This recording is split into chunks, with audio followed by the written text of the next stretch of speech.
Hi, this is Sarah Mikesell with the Cattle Site, and today we're here with Kristin Kasselman. She is a Senior Vice President of Livestock and Equine at Zoetis. Thanks for being with us today, Kristin. Thank you so much, Sarah. Great to be here.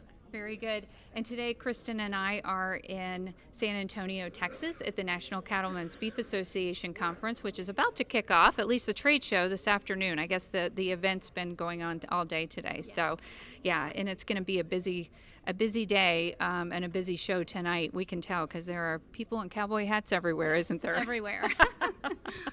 Very good. And today we want to talk a little bit about Zoetis, but start out with you because you are in a new role. So you were recently promoted to this new position we just talked about. Tell me about that and your history in the company. Yes, absolutely. So I've had the opportunity to work across our livestock business for many years in many different areas. Been with the company for 25 years. Wow. And this is an incredible. Congratulations. Thank you so much. And this is an incredible opportunity to be able to further support our customers in bringing innovative solutions that positively impact both animal health and productivity. Very good. And your title is Senior Vice President of Livestock. What does that mean in real terms? What is your day-to-day job? Yeah, absolutely. So I do lead our livestock business, which is cattle, pork, and poultry, and also as well as equine. And I have responsibility for technical services, sales, and marketing.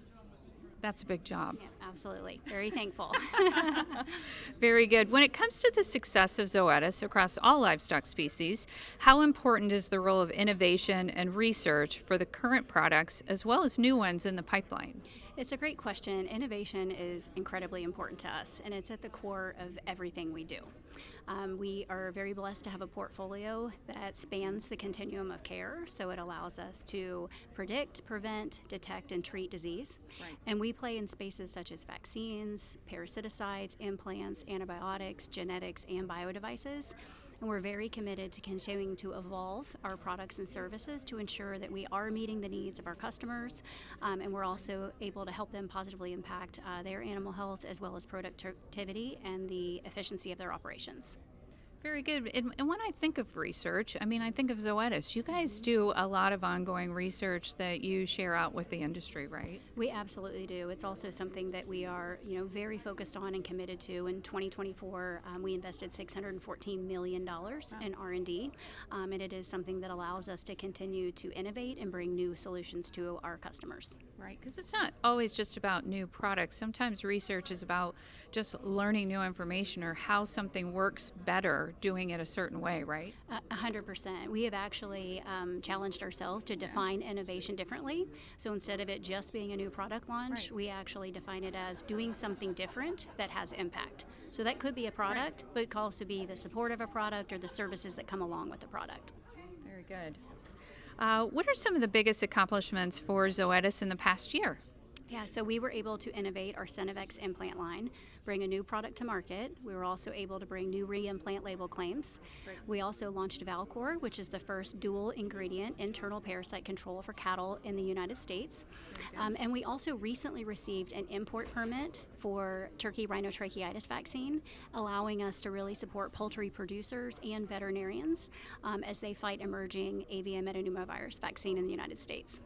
Very good. And I just ran the press release on that, and we were both at IPPE last week, and if people aren't familiar, that's the big international poultry show that's held in Atlanta, and that is such an important product for that market. Absolutely. We had a lot of engagement and questions at IPPE around that for sure. Yeah, yes. It's an emerging disease and so important for that industry. So very good. What are some of the opportunities and challenges you see for the industry and in Zoetis over the next couple years? Yeah, so challenges are always really easy to see. Right. There's continued pressure on herd expansion with drought conditions, Right. with urban sprawl in some areas.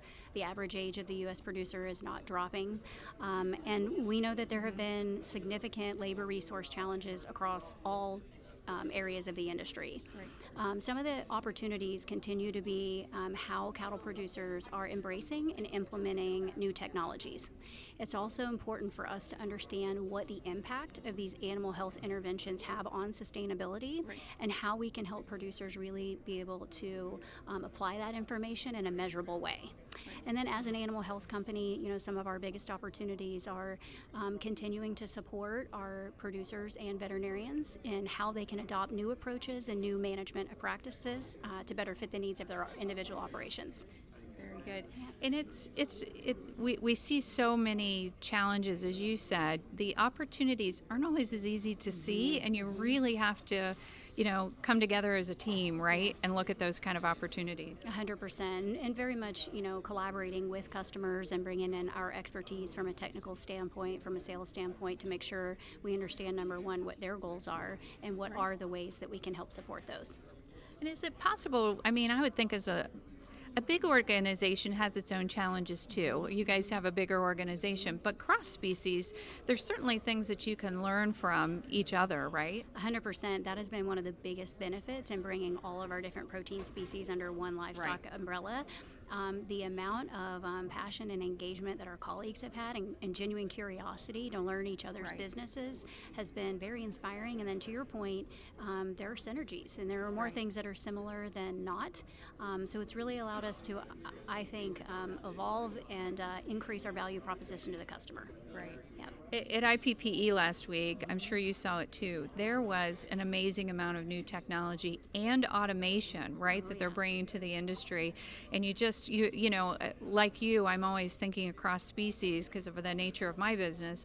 And it's how does this fit elsewhere, right? 100%. And I think sometimes you have one species group that's kind of figured it out. Right. And then you're aware of two other things that we're actively trying to solve for. Right. And like, this could be translatable. Right. We could absolutely take this technology and adopt it over here. Right. Yeah. And you have have the benefit. I know Zoetis is separate from Pfizer at this point, but you certainly have the benefit of healthcare in general, right? That you guys can always lean on some of the innovations. We certainly learned a lot from COVID and that experience, right? And disinfectants and cleaning and biosecurity and things like that, right? Absolutely. And just some of the collaborations that we're having, with different groups that are actively trying to manage different emerging diseases. Absolutely. Yeah. Very good. Well, thank you, Kristin, so much for your time today. It was wonderful to see you. Very, very good.